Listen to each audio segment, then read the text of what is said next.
Hello students, in this video we are going to talk about oogenesis. Means the process of formation of female gamete ovum is known as oogenesis. oogenesis जो कि female gametes की formation को कहते हैं. Females में embryonic development के समय से, यानी जैसे उनका एम्ब्रियोनिक डेवलपमेंट स्टार्ट होता है फीमेल चाइल्ड का, उसमें oogenesis की प्रोसेस स्टार्ट हो जाती है. At the time of formation of ovaries, जब ओवेरी का फॉर्मेशन होता है, at that time germinal epithelium की जो सेल्स हैं इन्हें प्रीमोर्डियल जर्म सेल्स कहते हैं. Primordial germ sales. Primordial germ sales में माइटोसिस सेल डिवीजन होता है और बहुत सारी ओवेरियन फॉलिकल्स का फॉर्मेशन होता है. जो ओवेरियन फॉलिकल्स हैं इनकी सेल्स को oogonia कहते हैं. माइटोसिस सेल डिवीजन से primordial germ cells, mitosis cell division,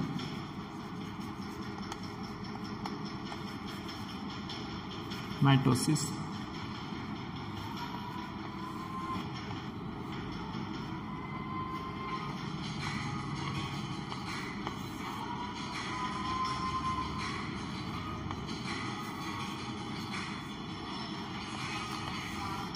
तो जो oogenesis है ये पूरा प्रोसेस, यानी the formation of ovum is controlled by FSH, LH and sex hormone, female sex hormone जो कि ओवेरी से सीक्रेट होते हैं. FSH और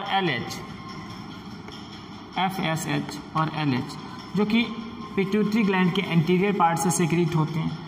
ये फॉलिकल सेल्स को स्टिमुलेट करते हैं, इसलिए इन्हें फॉलिकल स्टिमुलेटिंग हार्मोन बोलते हैं. ओके. LH जो है वो ल्यूटिनाइजिंग हार्मोन है, और जो ओवेरी है उनसे सीक्रेट होने वाले एस्ट्रोजन और प्रोजेस्टेरोन हार्मोन भी oogenesis में इंपॉर्टेंट रोल प्ले करते हैं. एक तरीके से oogenesis को रेगुलेट करते हैं, कंट्रोल करते हैं. ओके.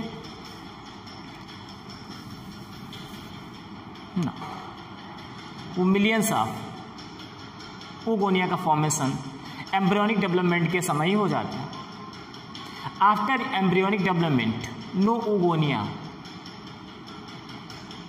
एडेड, यानी एम्ब्रियोनिक डेवलपमेंट के बाद कोई भी oogonia ऐड नहीं होती या oogonia का फॉर्मेशन नहीं होता है. ये जो oogonia है इनका जो फॉर्मेशन है वो लगभग 25th वीक तक, यानी 25th वीक तक जिस समय एम्ब्रियोनिक डेवलपमेंट हो रहा होता है फीमेल चाइल्ड का, उस समय सारी oogonia फॉर्म हो जाती है. ओके. ये जो oogonia है ये जर्मिनल एपिथेलियम से ओवेरी की, ये जो oogonia है ये जर्मिनल एपिथेलियम से ओवेरी में माइग्रेट करती हैं और ओवेरी में एक तरीके से लेयर के रूप में अरेंज्ड हो जाती है. ओके. तो जो ओवेरियन फॉलिकल्स हैं इसमें से एक सेल लार्ज हो जाती है और इसे प्राइमरी oocyte बोलते हैं. एक सेल जो है वो लार्ज हो जाती है, ग्रो कर जाती है, ग्रोथ करके, और प्राइमरी oocyte सेल बनाती है. Primary oocyte. Okay. Primary oocyte meiosis cell division के, यानी मियोसिस फर्स्ट के प्रोफेज स्टेज में इंटर करती है और अपने आप को टेम्परेरी अरेस्ट कर देती है. यानी जो मियोसिस सेल डिवीजन है वो कंप्लीट नहीं होता है, प्रोफेज स्टेज में सेल जो है एक तरीके से पवर्टी तक रहती है. आफ्टर पवर्टी के बाद जो सेकेंडरी सेक्सुअल कैरेक्टर्स डेवलप हो जाते हैं, उसके बाद जो प्राइमरी oocyte है इसमें मियोसिस सेल डिवीजन कंप्लीट होता है, यानी मियोसिस फर्स्ट जो है वो पवर्टी के बाद कंप्लीट होता है. तो यहाँ से यहाँ तक जो स्टेज है, यानी जो oogonia है प्रीमोर्डियल जर्म सेल से लेकर प्राइमरी oocyte के फॉर्मेशन तक, यानी प्राइमरी oocyte का फॉर्मेशन ये एम्ब्रियोनिक डेवलपमेंट के समय ही हो जाता है. एम्ब्रियोनिक डेवलपमेंट बिफोर यानी before embryonic development primordial germ sales जो कि जर्मिनल एपिथेलियम के सेल्स होती हैं, माइटोसिस सेल डिवीजन से डिवाइड करती हैं और बहुत सारी ओवेरियन फॉलिकल्स बनाती हैं, यानी बहुत सारी सेल्स बनाती हैं जो कि माइग्रेट करके ओवेरी में इंटर कर जाती हैं और ओवेरी में लेयर्स के फॉर्म में अरेंज हो जाती हैं। इन्हें ओवेरियन फॉलिकल्स कहते हैं। ओवेरियन फॉलिकल से एक सेल लार्ज साइज हो जाती है, यानी ग्रो कर जाती है, इसे प्राइमरी oocyte कहते हैं। और बाकी जो सेल्स होती हैं ओवेरियन फॉलिकल्स की, इन्हें फॉलिकल सेल्स बोलते हैं। ओके, जो फॉलिकल सेल्स होती हैं ये प्राइमरी oocyte को चारों तरफ से एक तरीके से सराउंड किए रखती है, इसे प्राइमरी फॉलिकल बोलते हैं। यानी ये जो स्ट्रक्चर होता है इसे प्राइमरी फॉलिकल बोलते हैं। अभी प्राइमरी फॉलिकल जिसमें कि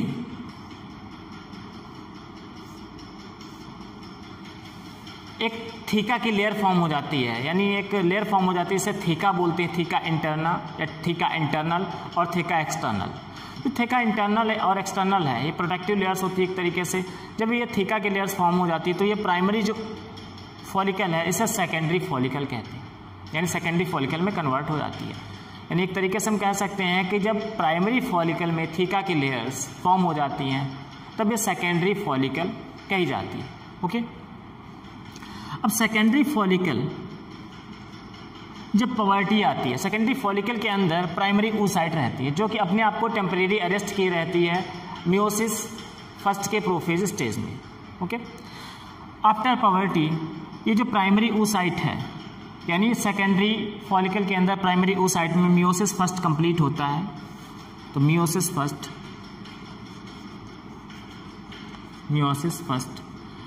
फर्स्ट सेल डिवीजन कंप्लीट होता है। इसमें एक स्मॉल साइज्ड सेल बनती है जिसे पोलर बॉडी कहते हैं। This is the polar body.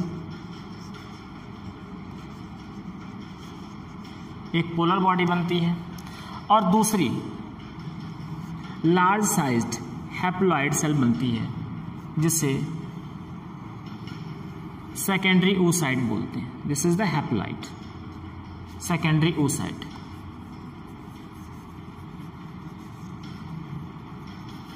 Secondary oocyte का फॉर्मेशन होता है। ओके, सेकेंडरी oocyte जो कि ग्राफियन फॉलिकल के अंदर रहती है।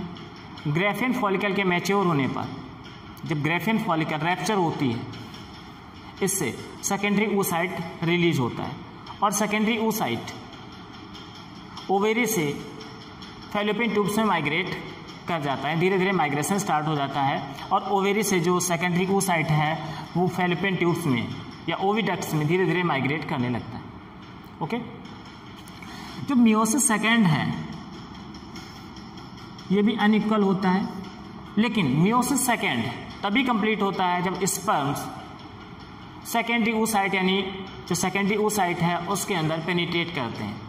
यानी after the penetration of sperm meiosis second completes. और मियोसिस सेकेंड जब कंप्लीट होता है, मियोसिस सेकेंड में फिर से जो सेकेंडरी oocyte है इससे एक पोलर बॉडी बनती है, यानी पोलर बॉडी फर्स्ट और पोलर बॉडी सेकेंड।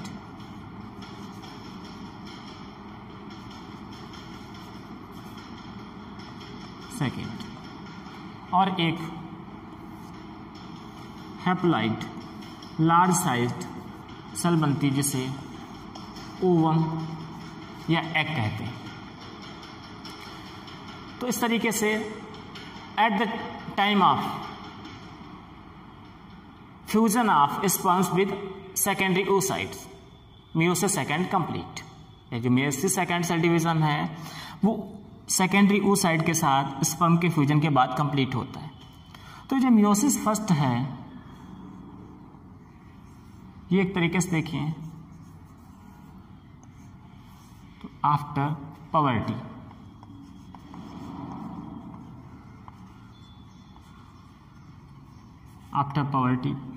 और ये जो मियोसिस सेकेंड है यानी यहां से लेकर और यहां तक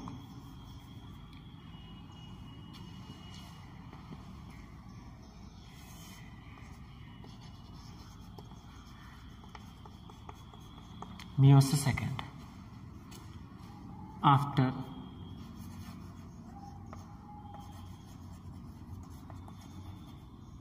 पेनिट्रेशन ऑफ स्पर्म, यानी स्पर्म के पेनिट्रेशन के बाद मियोसिस सेकेंड कंप्लीट होता है।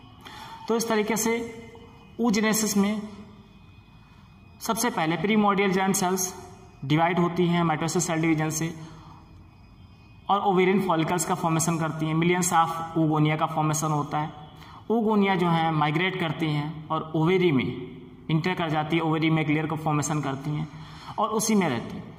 इसमें से जो ओवेरियन फॉलिकल्स हैं उसमें से एक सेल लार्ज साइज हो जाती है जिसे प्राइमरी oocyte कहते हैं। प्राइमरी oocyte अपने आप को मियोसिस फर्स्ट की प्रोफेज में टेम्परेरी अरेस्ट कर लेती है और ये जो स्टेज है वो लंबे समय तक की होती है, लगभग 10 to 12 ईयर्स तक की होती है। जब पवर्टी रीच होती है, पवर्टी के समय फिर ये मियोसिस फर्स्ट कंप्लीट होता है। तो जो फीमेल चाइल्ड्स हैं उनमें oogenesis एम्ब्रियोनिक डेवलपमेंट से स्टार्ट होता है और फिर पवर्टी पर आके कंप्लीट होता है। मिलियंस ऑफ जो oogonia है इसमें से एक फीमेल चाइल्ड के पूरे लाइफ में, यानी फीमेल के पूरे लाइफ में लगभग 400 से 450 सेकेंडरी oocytes बनते हैं, सेकेंडरी oocytes बनते हैं। यानी बाकी जो oogonia है वो फॉलिकल सेल्स का काम करती है। Okay, now the structure of Graafian follicle and ovum. तो सबसे पहले ग्रेफिन फॉलिकल का स्ट्रक्चर देखते हैं। ग्रेफिन फॉलिकल रिलीज हो जाता है, यानी जब ग्रेफिन फॉलिकल्स रैप्चर हो जाती हैं तो सेकेंडरी oocyte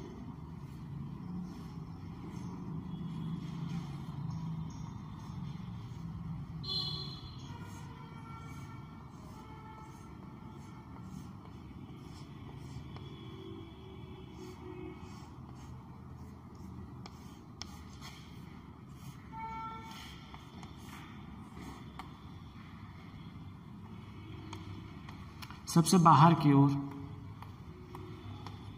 थेका एक्सटर्ना की लेयर होती है। ये जो लेयर है थेका externa, this is the थेका externa.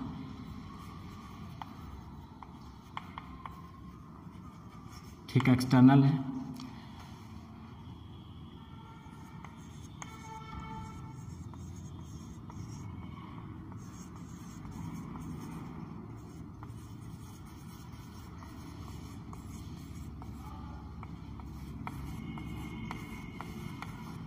इसके अंदर ये जो लेयर है थीका इंटरनल,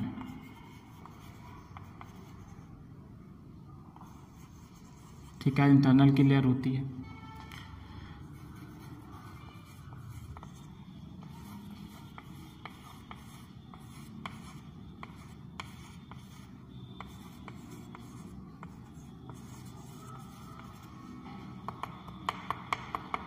ये सारी लेयर्स जो है सेल से बनी होती है।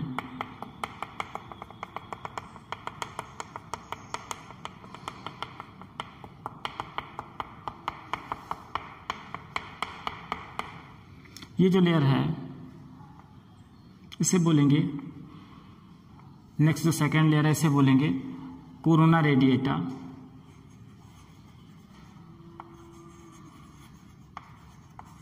Corona radiata. और इसके नीचे जो लेयर है इसे बोलेंगे जोना पेलुसिडा।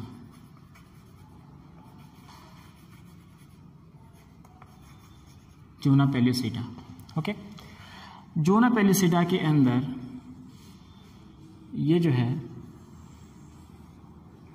वो सेकेंडरी oocyte, यानी ये जो है वो सेकेंडरी oocyte। तो इसे यहां पर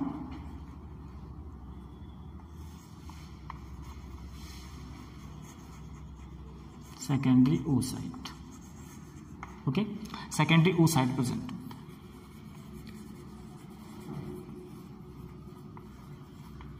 ये जो थीका एक्सटर्ना की लेयर है,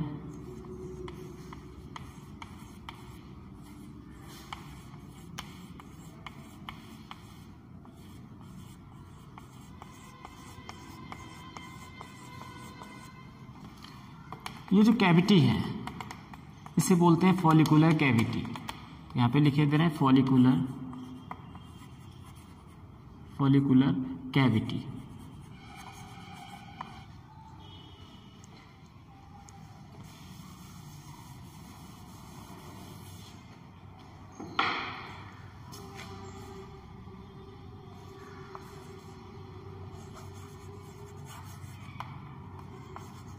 ग्राफियन फॉलिकल। तो जो ग्राफियन फॉलिकल इसमें सबसे बाहर थीका एक्सटर्ना की लेयर है और अंदर की ओर थीका इंटरना की लेयर है। बीच में जो कैविटी प्रेजेंट होती है इसे बोलते हैं फॉलिकुलर कैविटी। जो थीका इंटरना है इसके अंदर की ओर कोरोना रेडिएटा और उसके अंदर जोना पेलिसिडा की लेयर होती है जिसके अंदर सेकेंडरी oocytes प्रेजेंट होती है। ओके, अब सेकेंडरी oocyte जब ग्राफियन फॉलिकल मैच्योर हो जाती है उसके बाद सेकेंडरी oocyte रैप्चर करती है, ग्राफियन फॉलिकल रैप्चर करती है और सेकेंडरी oocyte जो है वो रिलीज होती है। अब सेकेंडरी oocyte जब रिलीज हो जाती है इसके बाद अगर स्पर्म पेनिट्रेट कर जाता है सेकेंडरी oocyte में तो सेल डिवीजन कंप्लीट होता है, मियोसिस सेकेंड, और ओवा का फॉर्मेशन होता है। ओवा में सबसे बाहर की तरफ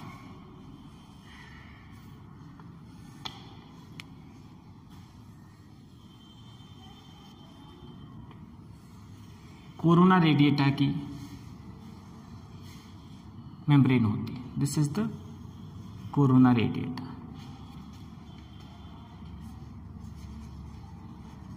कोरोना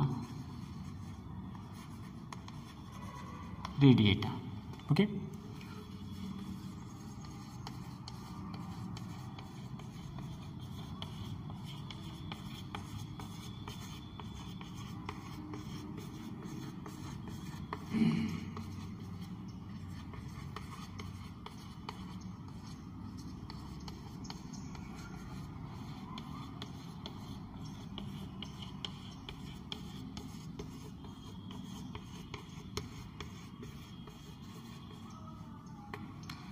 कोरोना रेडिएटा के अंदर की ओर जो नेक्स्ट लेयर होती है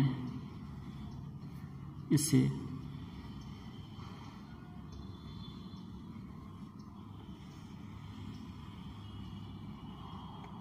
जोना पेलिसिडा कहते हैं। This is the zona pellucida layer. Second जो लेयर है zona pellucida. Okay, zona pellucida के अंदर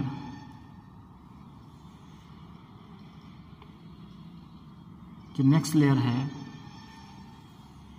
इसे विटेलाइन मेम्ब्रेन कहते हैं। Vitelline membrane, this is the vitelline membrane.